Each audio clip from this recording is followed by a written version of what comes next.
Hi, this is New Time on Silkway TV channel. We introduce you with the most visible news and important events that happen throughout this week in Kazakhstan and Central Asia. More details on politics, economy, social and cultural life with opinions from the most recognizable experts of Kazakhstan and world. I'm Ainur Mangali and this is what you'll see today. The Olympic Games will kick off in Paris very soon. Who will represent Kazakhstan in the world's most weighted sporting event? The reverse of the ancient Silk Road or the momentum for Central Asian countries to fulfill their logistic potential. Interview with the EU's ambassador to Kazakhstan, Kęstutis Jankauskas. A step away from victory, the Kazakh national tennis team made a strong start in the Grand Slam, showing fierce fight. Details later in the program. President of Kazakhstan Kassym-Jomart Tokayev presented the national flag to members of the Kazakh team participating in the 33rd Summer Olympics in Paris. The ceremony took place at the presidential residence, Akorda.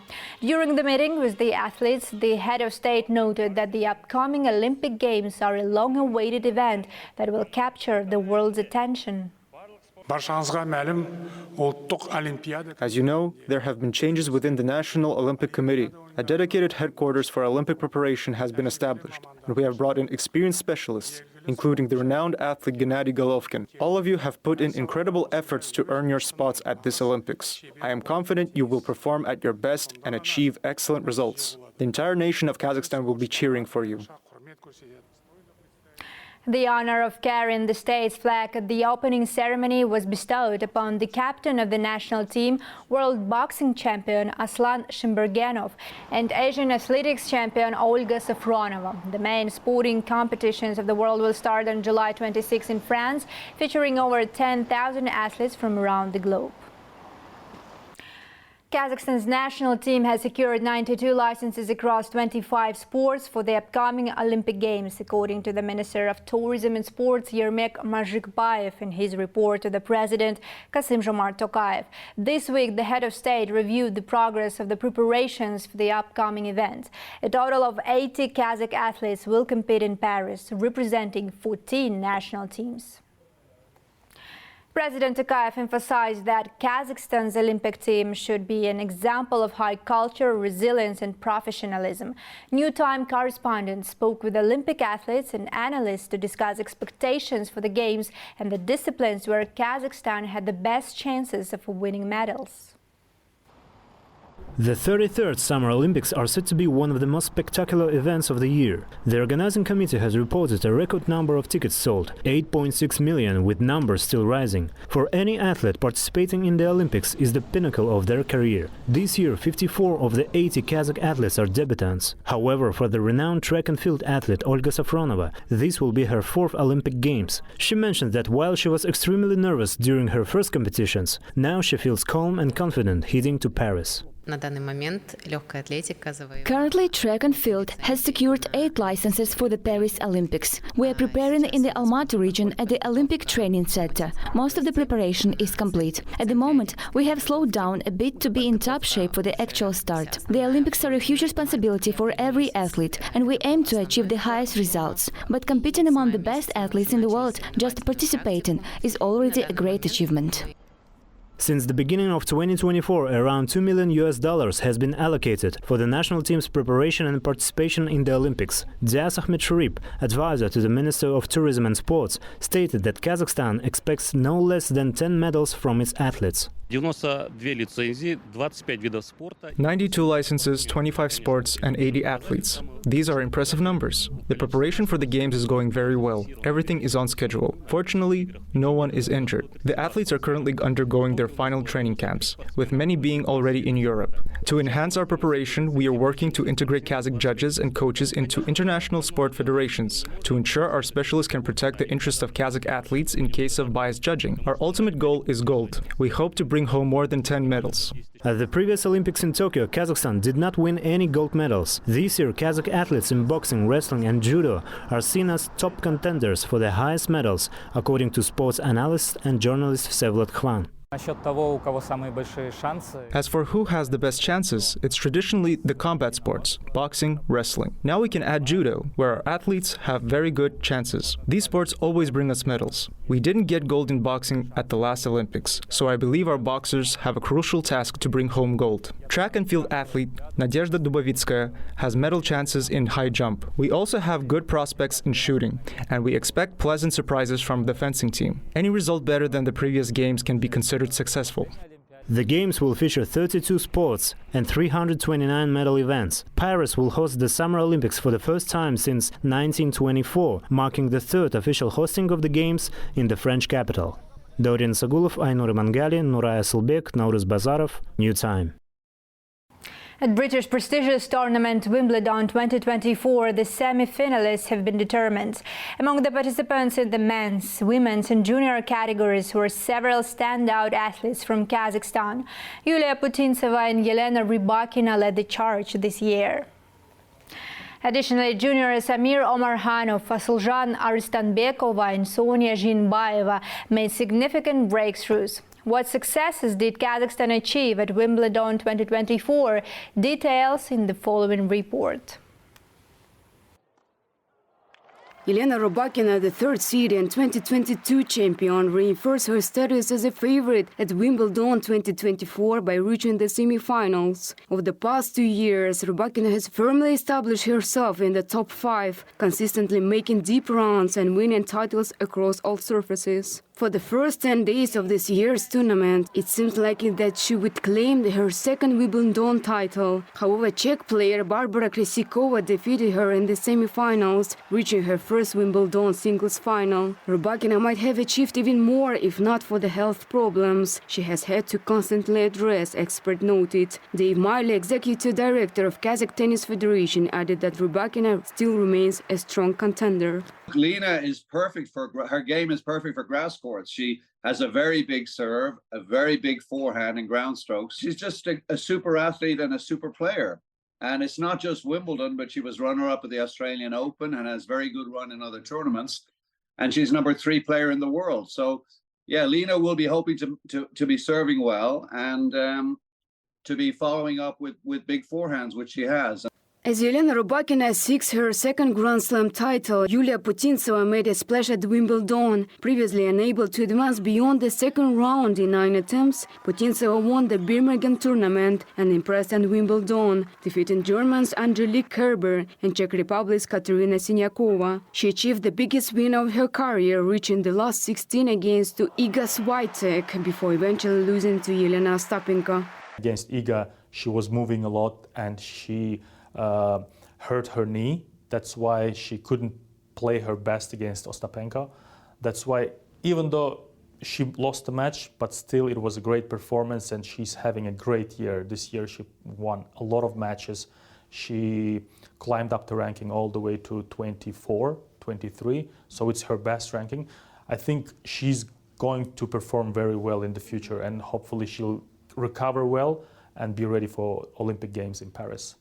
Mikhail Kukushkin, Denis Evseev, Baby Zhukaev, Zarina Diaz and Alexander Shevchenko participated in Wimbledon too, but none advanced past the early rounds. However, Kazakh juniors made a significant impact. Amir Omarkhanov, Sonia Zhinbaeva and Fasilzhan Arstanbekova represented Kazakhstan in the junior tournament. 16-year-old Omarkhanov won against Brazil's Gustavo Ribeiro de Almeida and Britain's Luke Hooper. He faced world junior number 1 and Roland Garros junior champion in the third round, but ultimately lost. Thus, Omarkhanov became the second Kazakh to reach the semi-finals of a junior Grand Slam doubles tournament and is currently ranked 16th in the ITF junior rankings. Sonia Zhinbaeva reached the third round, defeating Brooke Black and Inoy Koike before losing to world number 2 Renata Yamricheva. Zhinbaeva, paired with Arstanbekova, also made it to the third round in junior doubles, continuing their performance at Wimbledon juniors. Действительно ощущал поддержку, удивительно, но даже во время своих матчей постоянно слышу выкрики там Алмир Алга там, или вперед Казахстан, что-то такое, как Амир там, и я как бы был удивлен, потому что не ожидал, и это как бы заряжало меня и мотивировало на то, чтобы двигаться дальше. И не только за себя, но и за Казахстан. Лондонские казахи большие молодцы, потому что они со всех уголков Лондона собрались и пришли на Уимблдон, чтобы поддержать наших ребят, особенно юниоров. Это очень приятно. На самом деле, да, поддержка чувствуется. Даже когда я вот только зашла на матч, я увидела, как сидят вот казахская семья, можно сказать. Они прям всей толпой, всей семьей приехали поддержать нас. И прям до конца матча сидели, болели. Казахи из Лондона. Казахи из Лондона очень поддержали нас в паре в одиночке. И очень прям... И очень мило были, попросить фотку, обняться. И я очень рада была, конечно. Спасибо большое за это. The Wimbledon 2024 season stands out from previous years due to the upcoming Olympics. In 2022, the London Olympics tennis matches were held at the All England Lawn Tennis Club just 3 weeks after the Wimbledon. Now 5 Kazakh tennis players are gearing up for the Paris Olympics, where they will compete in 5 divisions. Awards from Kazakh athletes are still awaited there. Baljan Samigulina, New Time. The results of the large-scale regional project Silk Road's Heritage Corridors in Central Asia International Dimension of the European Year of Cultural Heritage were presented in Astana. The project aims to preserve and promote the cultural heritage of the Silk Road as well as attract tourists to the region. Significant work has been carried out by the European Union and UNESCO Regional Office in Almaty, including extensive training for tourist guides, restaurants, archaeologists and craftspeople. Notably, the project's primary focus is on restoring ancient cultural and natural monuments across 4 countries of the region. В случае Казахстана и Кыргызстана это археологические городища. These include the ancient settlement of Kulan in Kazakhstan and the town of Krasnaya Rechka in the Kyrgyz Republic. In Tajikistan, it is the natural heritage site, Tajik National Park, located in the Gorno-Badakhshan Autonomous Region. In Uzbekistan, it is the Bokbongli Mosque in Khiva. Efforts are underway to develop favorable tourism infrastructure for these sites, ensuring they become sustainable components of modern tourism along the Silk Road in our region. As part of the collaborative project between the European Union and UNESCO aimed at restoring Silk Road heritage sites, significant restoration work was completed at Kazakhstan's medieval settlement of Kulan, said EU Ambassador to Kazakhstan Kęstutis Jankauskas in an exclusive interview to the New Time. According to the diplomat, the project will also promote archaeological discoveries along the Silk Road territory. Apart from it, Mr. Jankauskas also emphasized the mobilization of 10 billion euros for the development of the Trans-Caspian international transport route, the so-called Middle Corridor. What other plans does the European delegation in Kazakhstan have for closer transport connectivity with Central Asia? Find out right now in the interview.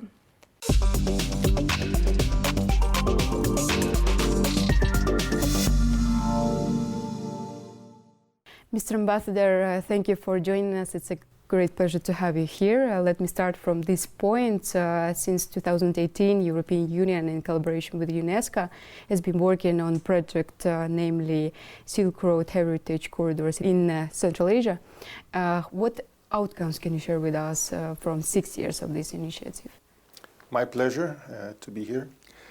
Indeed, European Union teamed up with UNESCO. UNESCO, as you know, is the world-class cultural experts, the best there are.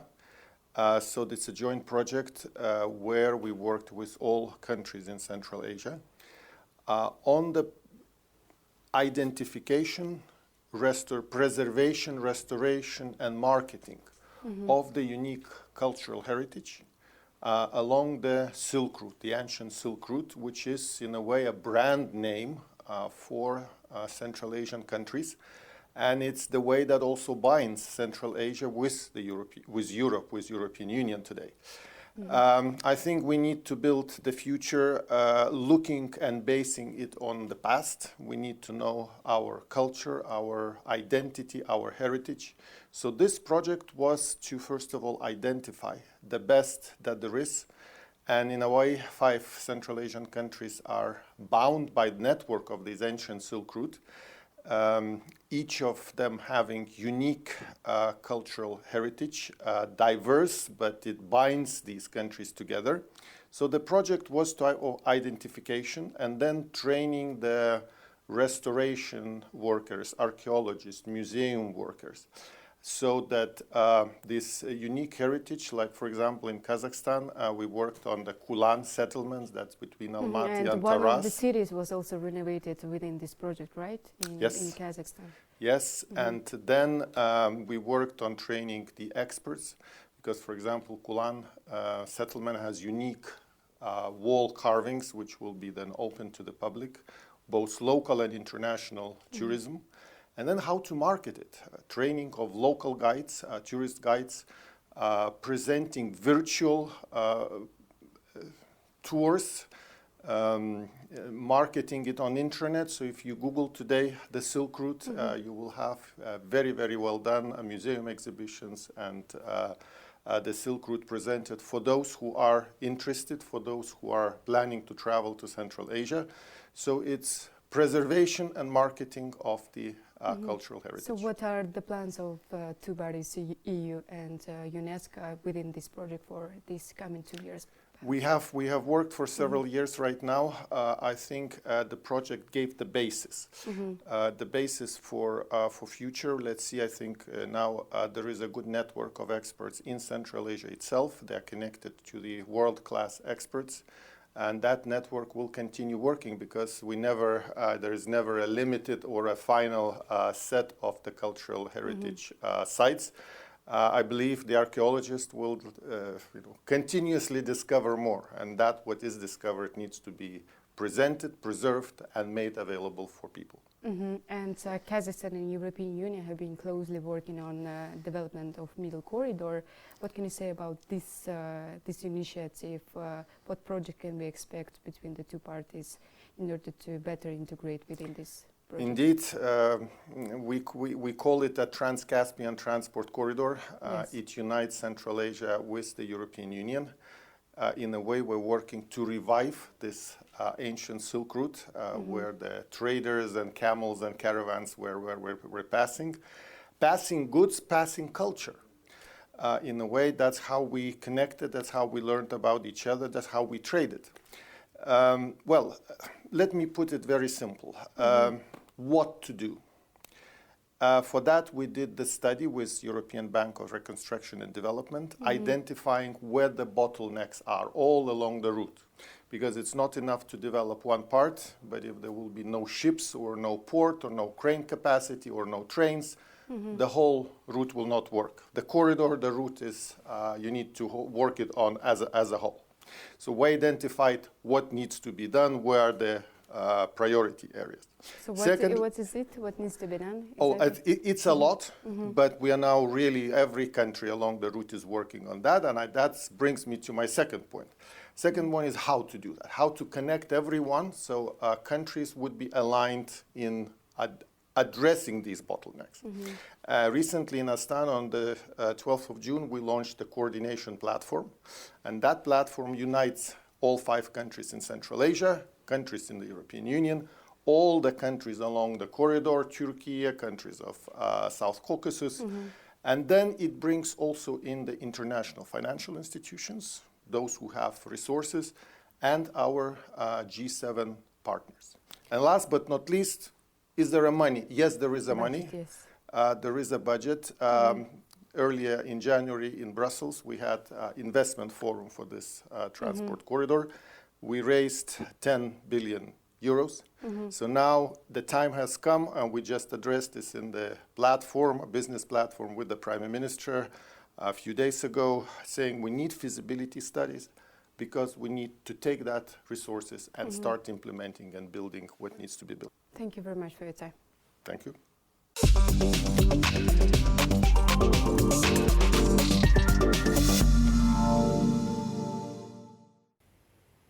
Kazakhstan selected the permanent representative to Qazaqstan Intergovernmental Commission. Almaz Aysin was appointed on the position by the Kazakh Ministry of Transport on July 9th. He previously served on the Transport and Infrastructure Advisory Committee of the Eurasian Economic Commission and held various positions at the Ministry of Transport. Qazaqstan is an international cooperation program between the European Union and partner countries. Its main goal is to develop a transport corridor from Europe to Central Asian countries through the Black Sea, the Caucasus and the Caspian Sea. The program is funded by the European Union. Qazaqstan encompasses 14 countries, including Kazakhstan, Turkey, Ukraine, Georgia, Iran and Central Asian states. In 2025, Seoul Tech and the Korkut-Ata Kizilorda University will launch a joint program to raise specialists in artificial intelligence. According to the heads of Korkut-Ata University and Kizilorda, a total of 100 grants have been allocated for this program, which will help students study under the guidance of Seoul Tech and receive 2 diplomas of higher education. As part of the project, the university is equipped with modern laboratory equipment from Korea, and students are taught in English and Korean. The Korkut-Ata Kizilorda University and Seoul National University of Science and Technology will launch a joint program to train specialists in artificial intelligence architecture and data management starting from 2025. The program structure includes students spending the first 4 semesters in Kazakhstan and the next 4 semesters in South Korea. Upon completion, participants will receive 2 diplomas of higher education. A total of 100 state grants have been allocated for the joint program between the Korkut-Ata Kizilorda University and Seoul National University of Science and Technology. This provides students with the opportunity to study under the guidance of Seoul Tech leading professors and benefit from the best AI programs.